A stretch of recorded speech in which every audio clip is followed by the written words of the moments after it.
You think your cold emails are reaching prospects. But what if I told you that you're actually destroying your business reputation one email at a time? Just one wrong move can blacklist your main domain forever. That means every email you send to your paying customers, your team, and your partners could suddenly vanish into spam jail. You're not just losing deals, you're killing your entire business communication. So here's the scary part. I would say over 90% of businesses, B2B companies that we speak with on a regular basis are making these exact mistakes right now, and they have no idea they're sabotaging themselves. They're following outdated advice from 2015 or following no advice at all, thinking that they're growing the business when actually they're poisoning their own reputation with every cent. My name is Kevin Patrick. I'm co-founder at Astris Partners. We've generated 8 figures in pipeline for our clients with a 95% plus inbox deliverability rate. And over the next few minutes, I'm going to expose the 7 deadly email sins that are quietly destroying your deliverability. And more importantly, show you exactly how to fix each one before it's too late. Because when we fix these exact issues for our clients, we consistently see an average of 5% and above reply rate across all campaigns, with the industry standard being around 0.7, and with some of our campaigns reaching as high as 30% and above. One client that particularly comes to mind, Medzuma, they went from having blacklisted domains to generating a $250K ARR deal from a single lead within 90 days of working with us. So let's get straight into it. The first and most catastrophic mistake is sending cold emails from your main business domain. This is like using your own personal credit card, like for a risky investment scheme. If it goes south, like you're financially ruined, right? So here's basically what happens. Your main domain is, let's say, what you use for everything. Yeah, you use it for your website, your employee emails, your client communication, possibly your invoices, your contract, everything goes from your main domain. So when you send cold emails from this domain, you literally, as I said before, basically playing Russian roulette with your entire business. Now, cold email, by definition, is unsolicited, right? Even with perfect messaging, some people will mark it as spam. And when those spam complaints pile up against your main domain, email providers like Gmail, Outlook, etc., start treating all emails from your domain as junk. Suddenly, your proposal to your client ends up in spam, your team's internal communication gets blocked, your customer support emails disappear. So what you need to do is always use secondary domains for cold outreach. If your main domain is something like companyname.com, buy variations like get company name or try company name or company name HQ. And then once you've got these domains, you then want to set up dedicated mailboxes on these domains exclusively for cold email. Now, this creates basically a firewall that protects your primary business communication no matter what happens with your outreach.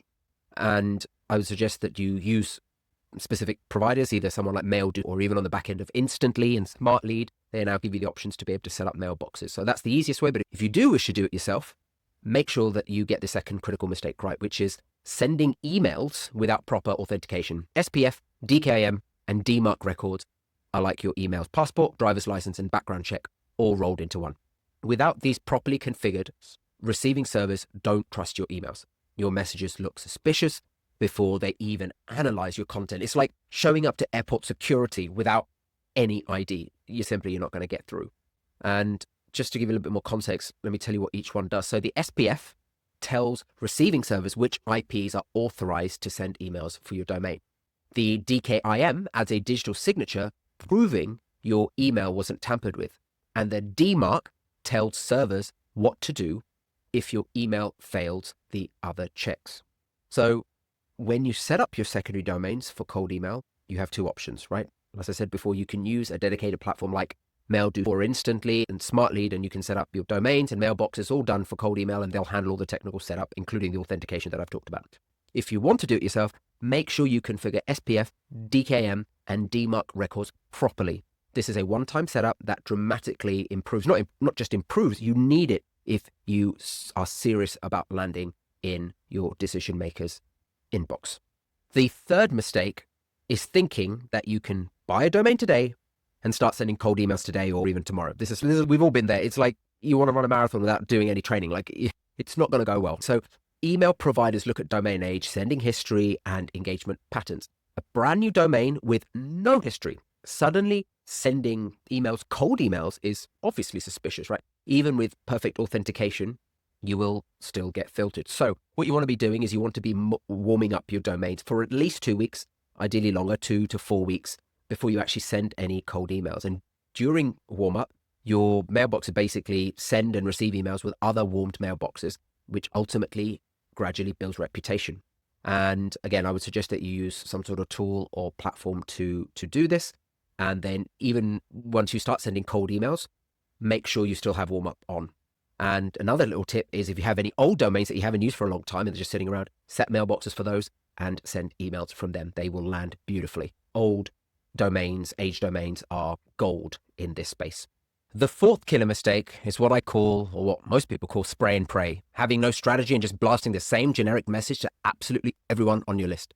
This approach isn't just effective in 2025, it's a guaranteed path to the spam folder. Email service providers have incredibly sophisticated algorithms now. They can detect when you're sending identical messages to massive lists. Within just 10% of your sends, maybe 50 to 100 emails, their systems recognize the pattern and start blocking the rest. You might think you sent 5,000 emails, but in reality, 4.5, maybe more than 4,500 emails never even had a chance to be seen. But here's where it gets worse. Modern AI can analyze whether your message is actually relevant to the recipient. If you're sending the same generic message to a CFO, a head of sales, a marketing manager, the system realizes that none of these roles would naturally receive identical outreach. Red flag, spam. What you need to make sure is you need to stop spraying and you need to start strategizing. You need to use spin tags to create variations in your messaging, but more importantly, create role-specific messaging. Your message to a CFO should focus on ROI and cost savings. Your message to a head of sales should emphasize revenue growth and team performance. Relevance isn't just about personalization. It's about survival. It's the fundamentals between a successful and unsuccessful campaign. The fifth mistake is that people think spam filters only care about obvious words like free or buy now. It's way more sophisticated than that. There are actually two types of spam filters that you need to worry about. You've got your technological and you've got your psychological. Technological filters scan for trigger words, but they also analyze context. Words like guarantee, exclusive, limited time, even words like opportunity can hurt you depending on how they're being used. The psychological filter is your prospect's brain. And what I mean by this is, think about it. If you get a subject line that sounds like every other sales email that you've seen, you're going to hit spam before reading a single word. Overpromising, increase your revenue by 500% in 30 days. Triggers there, too good to be true detector, which is super, super common in 2025. So what I would suggest is run your copy through spam checkers, but more importantly, read it out loud. Would you respond to this email if you received it? If it sounds like a typical sales pitch, rewrite it to sound like a genuine business conversation where you're just trying to find out if the person has interest in what you're doing. You're not trying to sell them, you're not trying to book a call, just trying to see, is there any interest? Mistake number 6, adding logos, fancy images, multiple links, or highlighting your rewards might seem professional, but to email providers, it screams promotional content. And here's what happens. Every image, every link, every design element adds to your spam score. A plain text email that looks like a genuine business message has much higher chance of getting through. An email that looks like a marketing campaign gets filtered. And the worst offender, or one of the worst offenders, should I say, is the open tracking. Open tracking basically is a invisible pixel, and when someone opens your email, it also tells that the pixel's been fired, and therefore that's how you can tell if the person has opened the email. But it's not good and can actually land in spam. So what I suggest is keep your emails plain, no images, minimal links, no fancy formatting. Don't track for open rate, and just focus on what's most important, your reply rate and your positive reply rate. Everything else is not that useful. The final one is robotic sending. If you're sending emails exactly at 9 a.m., 9:03, 9:06 a.m. every day, you look like a bot. Email providers notice these patterns and they start treating your emails accordingly. The same goes for volume. Going from 0 emails to 200 emails per day or overnight or whatever is a massive red flag. It's like a person who's never exercised and then they go straight for a marathon. It's just like the example I used just earlier. It's just not natural. So what you need to do is you need to randomize sending time, say within 20 to 60 second variations, and start small. Maybe you want to start with 5 emails a week per day for the week and then gradually increase it over time. And what this does is mimics natural human behavior and ultimately keeps you under the radar. There you have it. The 7 deadly sins of email deliverability. And I'll recap them again one more time for you. So using your main domain for cold email? No. Missing email authentication? You know what to do there now. Skipping domain and mailbox warm-up? Come on. Spray and pray messaging. It's never going to happen again. Spam words and overpromising. Remember the 2 types of spam filters. Marketing style design elements. Just there's no point. And robot-like sending patterns. You know better now. And if you fix these, you'll see your deliverability rate soar.